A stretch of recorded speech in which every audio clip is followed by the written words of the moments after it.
পথে মন চলো।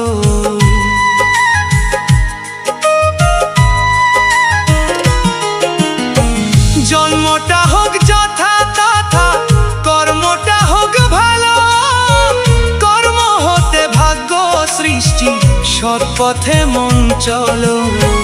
পাপ ছাড়ে না বাপকে কভু, রেখো স্মরণে, সময় থাকতে চলো মন রে গুরুর চরণে। পাপ ছাড়ে না বাপকে কভু, রেখো স্মরণে, সময় থাকতে চলো মন রে গুরুর চরণে। তরুণ বলে প্রভু আমার